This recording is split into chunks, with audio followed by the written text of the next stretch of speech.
Friends, வணக்கம் and welcome to எங்கள் வீட்டு சமையல். நம்ம இன்றைக்கி வந்து இட்லி அவிக்கும் போது ஃபாலோ பண்ணக்கூடிய குட்டி குட்டி டிப்ஸ் தான் பார்க்க போகிறோம். இந்த குட்டி குட்டி டிப்ஸ் எல்லாம் நீங்கள் ஃபாலோ பண்ணி நீங்கள் இட்லி அவிச்சிங்கன்னா நீங்கள் தான் பெஸ்ட்டாக இருப்பீங்க. சரி வாங்க, எப்படி என்ன அப்படின்றத பார்த்துடலாம்.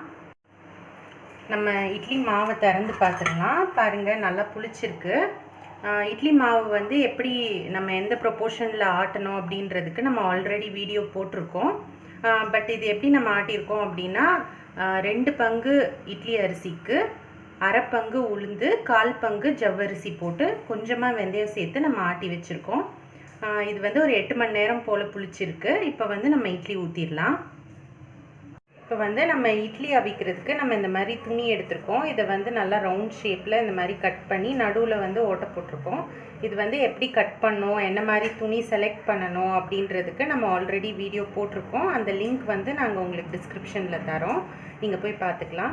இந்த மாதிரி இட்லி அவிக்கும்போது துணி யூஸ் பண்ணி நம்ம அவிச்சோம் அப்படின்னா உங்களுக்கு இட்லி வந்து நல்லா உருண்டையாக வரும், உங்களுக்கு சாஃப்டாகவும் இருக்கும். ஸோ கண்டிப்பாக நீங்கள் இந்த துணி வச்சு ட்ரை பண்ணி பாருங்கள். இதை எப்படி நம்ம யூஸ் பண்ணணும்னு நம்ம இப்போ பார்ப்போம். இப்போ ஃபஸ்ட்டு இட்லி குக்கரில் நம்ம வந்து தண்ணி பிடிச்சிக்கலாம். இந்த தண்ணி பார்த்திங்கன்னா, இந்த ஃபஸ்ட்டு இட்லி பிளேட் இருக்குது பார்த்திங்களா, அது வைக்கும்போது அதுக்கும் கீழேயாக இருக்கணும். அதுக்கு மேலே தண்ணி இருந்தது அப்படின்னா நம்ம இட்லிலாம் ஒரு மாதிரி தண்ணியாக ஆகிடும். ஸோ அந்த லெவலுக்கு நீங்கள் தண்ணி வச்சுக்கோங்க. அதுக்கப்புறம் இதை வந்து ஃபஸ்ட்டு நம்ம ஹீட் பண்ணிடணும். இது நல்லா கொதிச்சு விட்டு தான் நம்ம இட்லியை வந்து மாவு ஊற்றி உள்ளே வைக்கணும். இப்போது இதை நம்ம அடுப்பில் வச்சிடலாம். இது தண்ணி கொதிக்கட்டும், அதுக்குள்ளே நம்ம இட்லி ஊற்றிடுவோம். இப்போ வந்து இந்த துணியை எப்படி நம்ம இட்லி பிளேட்டில் யூஸ் பண்ணணும்னு பார்ப்போம். இதை வந்து ஃபஸ்ட்டு லைட்டாக தண்ணியில் வந்து நனைச்சிக்கணும், ஈரமாக இருக்கணும். அப்போ தான் நமக்கு வந்து இட்லி வந்து நல்லா ஒட்டாமல் வரும். இது போட்டுட்டு இந்த குழியில் கொஞ்சம் இப்படி அமுக்கி வச்சுக்கோங்க. இது மாதிரி நம்ம எத்தனை இட்லி வேணுமோ எல்லாத்தையும் நம்ம வந்து இந்த துணியை விரிச்சிடலாம். இந்த ஓட்டைக்கு நேராக இந்த ஓட்டை இருக்கிற மாதிரி வச்சுக்கோங்க. இந்த துணி வந்து ஈரமாக இருக்கணும், இதுதான் பாயிண்ட்டு. ப்ளஸ் இதை வந்து இந்த மாதிரி அழுத்தி விட்டுக்கணும். இப்போ வந்து நம்ம மாவு வந்து நல்லா புளிச்சிருக்கு. புளிச்ச மாவு வந்து நம்ம நல்லா போட்டு இப்படி கலக்கக்கூடாது. அப்போ அது வந்து அந்த ஈஸ்டெல்லாம் ஃபார்ம் ஆகி தானே புஃப்னு இருக்கும். ரொம்ப அடிச்சிட்டோம் அப்படின்னா அந்த சாஃப்ட்னஸ் போயிடும் இட்லிக்கு. அதனால் நீங்கள் வந்து ரொம்ப அடிக்காமல் அப்படியே எடுத்து ஊற்றிடலாம்.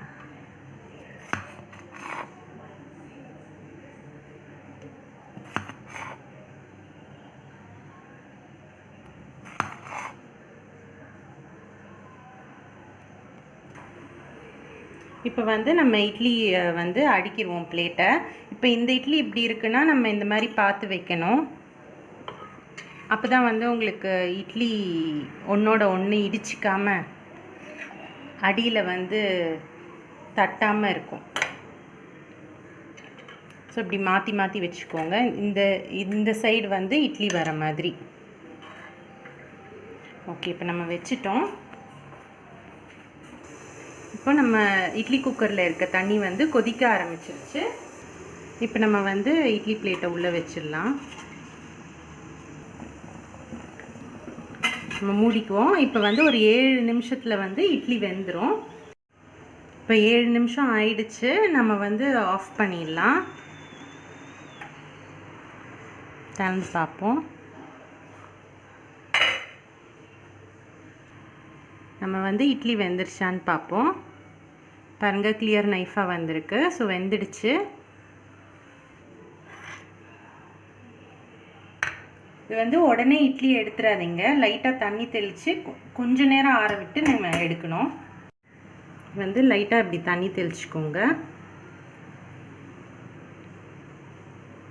ஒரு 2 மினிட்ஸ் அது வந்து ஆறட்டும், அப்போ தான் நல்லா வரும். இப்போ வந்து லைட்டாக ஆறிடுச்சு. நம்ம லைட்டாக இந்த மாதிரி அடியில் கொஞ்சோண்டு அழுத்தம் கொடுத்து இப்படி பண்ணோன்னாலே இட்லி வந்து வந்துடும். பாருங்கள் எவ்வளோ அப்படி மல்லிப்பூ மாதிரி சாஃப்டாக இருக்குது.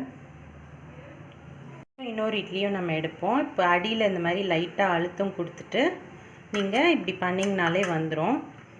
துணியில் அவிக்காமல் டைரெக்டாக நம்ம பிளேட்டில் வச்சு அவிச்சா நமக்கே தெரியும் அந்த இட்லி. துணியில் அவிக்கும்போது நல்லா சாஃப்டாக நல்ல ஷேப்போட பாருங்கள் அப்படி பஞ்சு மாதிரி வந்திருக்கு.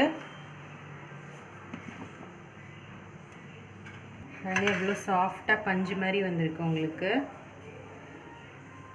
இப்போது இட்லி அவிச்ச பிறகு இந்த துணியில் வந்து லைட்டாக இட்லி இருக்கும் இல்லையா, ஸோ அதை வந்து நம்ம இந்த அவிச்ச தண்ணியிலே போட்டு ஒரு 10 நிமிஷம் ஊற வச்சிட்டோன்னா அது வந்து நல்லா வந்துடும். நம்ம ஜஸ்ட்டு கையில் கசக்கினாலே போதும், உங்களுக்கு வந்து அந்த இதெல்லாம் போயிடும். நம்ம வந்து அப்புறம் காய வச்சிடலாம். இப்போ 10 நிமிஷம் ஆயிடுச்சு, துணி வந்து ஊறிடுச்சு நல்லா. ஸோ இதை வந்து எடுத்து நம்ம ஜஸ்ட் இப்படி கையில் வந்து கசக்கினாலே போதும், இந்த இட்லிலாம் வந்துடும். நம்ம எந்த சோப்பும் யூஸ் பண்ண தேவை கிடையாது. இந்த துணி பார்த்திங்கன்னா இது வந்து காடா துணி தான்.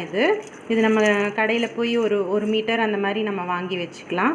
இந்த துணியை வந்து நம்ம சேஞ்ச் பண்ணாமல் அதே துணியை நம்ம யூஸ் பண்ணிகிட்டே இருந்தோன்னா அந்த துணி வந்து ஸ்டிஃப் ஆகிடும். அதனால் ஒரு 3 மாதத்துக்கு ஒருக்கையாவது நம்ம இந்த துணியை வந்து சேஞ்ச் பண்ணி நம்ம யூஸ் பண்ணோம்.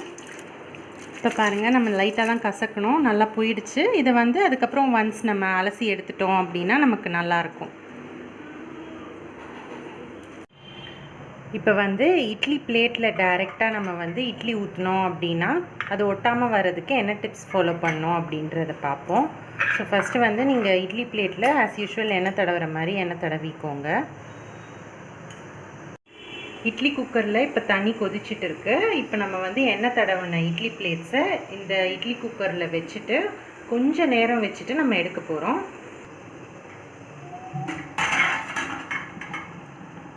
ஃபியூ மினிட்ஸ் இருந்தால் போதும்.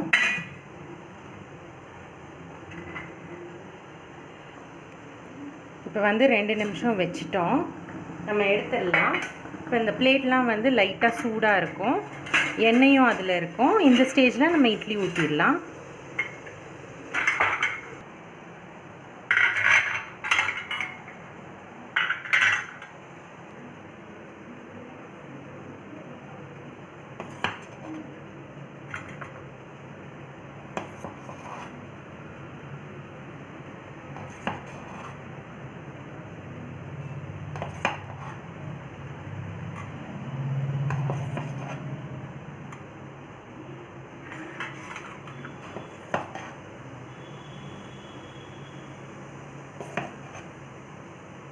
இப்போ இதை வந்து அடுக்கிட்டு நம்ம 7 நிமிஷம் போல் வேக வச்சுருவோம்.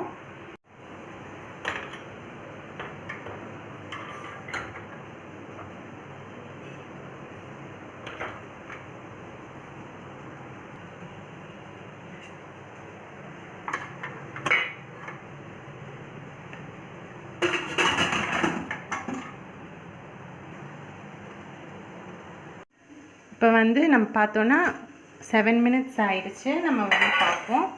எப்பயுமே இட்லி வந்து கரெக்டாக 7 மினிட்ஸில் எடுத்துடணும். அதே மாதிரி ஓப்பன் பண்ண பிறகு திரும்ப மூடி உள்ளே வச்சிடக்கூடாது, இட்லி அமுங்கிரும். அந்த கரெக்ட் டைமுக்கு எடுத்து இன்னொரு பாத்திரத்தில் ட்ரான்ஸ்ஃபர் பண்ணிட்டோன்னா சூப்பராக இருக்கும்.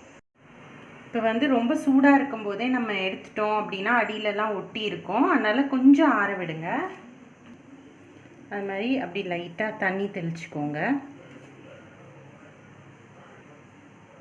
இப்போ வந்து கொஞ்சம் நேரம் ஆயிடுச்சு. இந்த மாதிரி நீங்கள் என்ன பண்ணிக்கோங்க, ஒரு கிண்ணத்தில் வந்து தண்ணி விட்டுட்டு நம்ம எந்த கரண்டி வச்சு இட்லி எடுக்க போகிறோமோ அது வந்து கொஞ்சம் நல்லா ஃப்ளாட்டாக இருக்க மாதிரி பார்த்துக்கோங்க.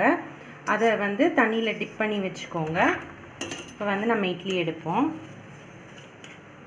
பாருங்கள், உங்களுக்கு நல்லா ஒட்டாமல் வருது இட்லியும் நல்லா சாஃப்டாக வந்திருக்கு.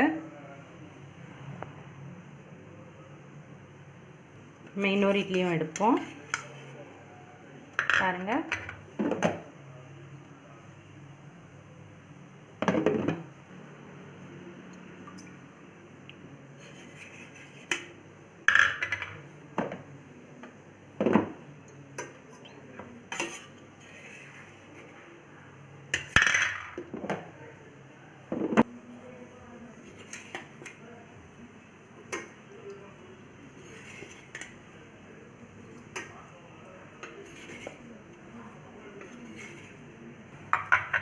குட்டி டிப்ஸ்லாம் உங்களுக்கும் யூஸ்ஃபுல்லாக இருக்கும்னு நம்புகிறோம்.